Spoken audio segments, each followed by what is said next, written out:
বিসমিল্লাহির রহমানির রহিম। ভাই ও বোনেরা, যে যেখান থেকে আমাকে দেখছেন এবং শুনছেন, আপনাদের সবাইকে আমার সালাম, আসসালামু আলাইকুম। আশা করি আপনারা ভালো আছেন, আমিও ভালো আছি।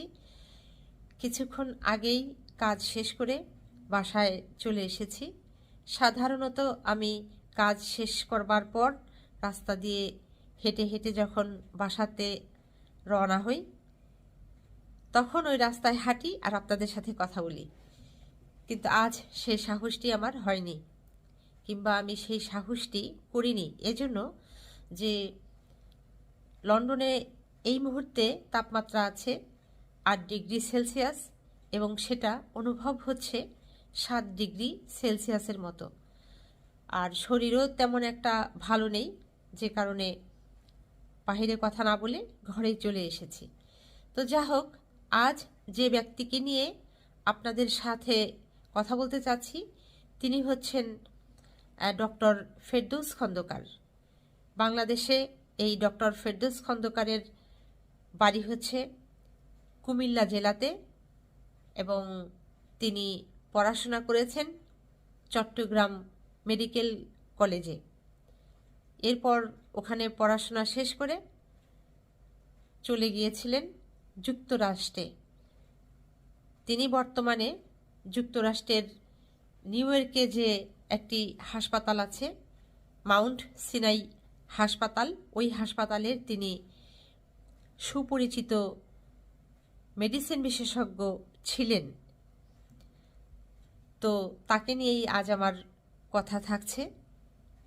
ডক্টর ফেরদৌস খন্দকারের নাম আমি এখন বলবার পর হয়তো আপনাদের অনেকের চোখেই তার চেহারাটা ভেসে উঠেছে, কিংবা তার বিভিন্ন যে ভিডিওগুলো আছে সেগুলোর কথা আপনাদের মনে পড়ছে। গত 2020 সালে সারা বিশ্বে যখন এই কোভিড-19-এর কারণে ভয়াবহ অবস্থা, তছনছ অবস্থা, ওই সময়ে এই ডক্টর ফেরদৌস সাহেব তিনি আমেরিকায় বসে তার ফেসবুক আইডি থেকে, কখনো তার ইউটিউব চ্যানেল থেকে বিভিন্ন ধরনের কথাবার্তা বলছিলেন, বার্তা দিচ্ছিলেন এবং সেখানে এটিই প্রকাশ পাচ্ছিল যে তিনি একজন বাংলাদেশ প্রেমী মানুষ। তিনি বাংলাদেশের মানুষের জন্য যদি কিছু করতে পারেন তবে নিজেকে ধন্য মনে করবেন, নিজেকে সার্থক মনে করবেন, যে কারণে অনেকেই তার এই ধরনের ভিডিও দেখে, কথাবার্তা শুনে তাকে মানবতার ফেরিয়ালা বলেও আখ্যা দিয়েছিলেন। এরপর যেটি হলো যে ডক্টর ফেরদৌস সাহেব তিনি 2020 সালে আমেরিকার থেকে বাংলাদেশে চলে গেলেন। সাথে নিলেন কিছু হ্যান্ড গ্লোভস, মাস্ক, তারপর হচ্ছে ওই কোভিড-19 টেস্ট করার কিটস, এগুলো সুটকেসে ভরে তিনি সাথে করে নিয়ে গেলেন। নিয়ে যাবার পর ঢাকাতে শাহজালাল বিমানবন্দরে যখন তিনি বের হবেন, তখন ওখানে স্বাস্থ্য অধিদপ্তরের দায়িত্বশীল কিছু চিকিৎসক ছিলেন।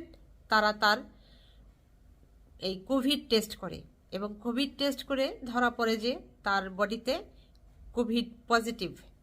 তখন তাকে ব্রাক সেন্টারে 14 দিনের জন্য কোয়ারেন্টাইন করার জন্য নিয়ে যাওয়া হয়, পাঠানো হয়। আর তখনই এই ডক্টর ফেরদৌস ওনার মনের ভেতরে কিছুটা রাগ, ক্ষোভ, ক্রোধ এগুলোর জন্ম হয়। এরপর ওই ব্রাক সেন্টারে 14 দিন যে তিনি ছিলেন, ওই 14 দিন থাকাকালীন সময়ের ভেতরে তিনি বিভিন্ন সময়ে তার ফেসবুক আইডি থেকে, তার ইউটিউব চ্যানেল থেকে বিভিন্ন লেখা দিতে থাকেন, ভিডিও দিতে থাকেন এবং সেখানে বাংলাদেশের মানুষকে তিনি ভালোবাসেন, তাদের জন্য কিছু করার জন্য তিনি দেশে এসেছেন, এগুলো তিনি বলতে থাকেন।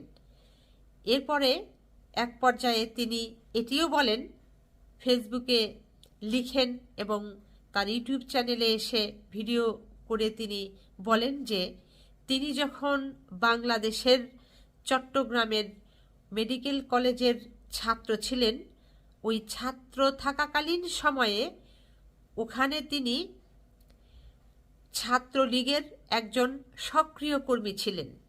সেই সাথে তিনি আরও বলেন যে তিনি শেখ মুজিবুর রহমানের আদর্শের একজন সৈনিক, এ কথাও তিনি স্পষ্ট উল্লেখ করেন। এখন আসছি মূল বিষয়ে।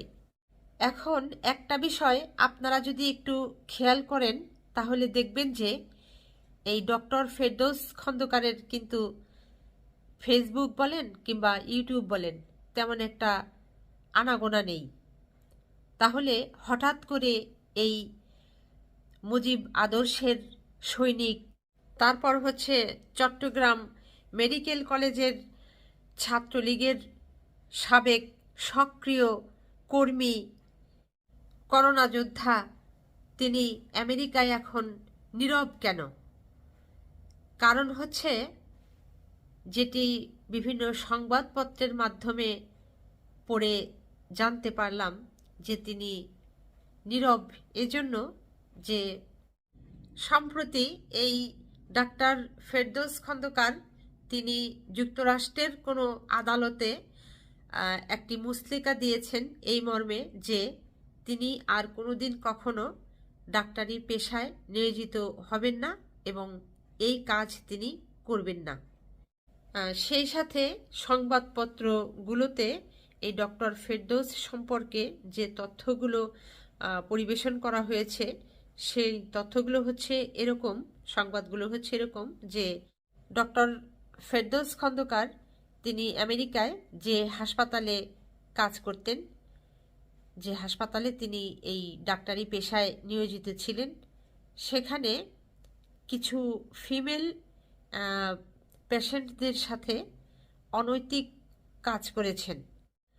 আর যে সকল মহিলা রোগীদের সাথে তিনি এই ধরনের অনৈতিক কাজে জড়িয়েছিলেন তাদের মধ্য থেকেই কয়েকজন দেখা গেছে যে এই ডক্টর ফেরদৌসের বিরুদ্ধে মামলা দায়ের করেছেন। আর এ কারণেই হয়তো ডক্টর ফেরদৌস খন্দকারকে আমেরিকার কোনো এক কোর্টকে মুচলেকা দিতে হয়েছিল যে তিনি আর ডাক্তারি পেশায় থাকবেন না এবং তিনি আর ডাক্তারি করবেন না। এখন একটা বিষয় একটু যদি আপনারা গভীরভাবে দৃষ্টি দেন, সেটা হচ্ছে যে আমরা জানি এই ডাক্তার, ইঞ্জিনিয়ার এরা হচ্ছেন সমাজের বড় বড় মানুষ। কারণ হচ্ছে এই যে পেশাগুলো, এই পেশাগুলো কিন্তু অনেক সম্মানজনক পেশা। তো সেই পেশায় থেকে আর যুক্তরাষ্ট্রের মতো একটি দেশে থেকে এই ডক্টর ফেরদৌস উনি কি করে এই ধরনের কাজ করতে পেরেছেন, এটি তো মানে আমার জ্ঞানে আসে না, আমার বুঝে আসে না। আপনাদের জ্ঞানে বুঝে যদি আসে অবশ্যই কমেন্ট করে জানাবেন। এই বিদেশের বাড়িতে, বিদেশের মাটিতে কোনো বাংলাদেশি যখন কোনো ভালো কাজ করে সেই ভালো কাজের সুনাম সুখ্যাতি সারা বিশ্বে ছড়িয়ে পড়ে এবং সেই সুনাম সুখ্যাতির ভাগিদার কিন্তু বাংলাদেশিরা হয়। অনুরূপভাবে কোনো বাংলাদেশি যদি খারাপ কাজ করে, খারাপ কাজের যে দুর্নাম, সেই দুর্নামের ভাগিদারও কিন্তু বাংলাদেশিরা হয়।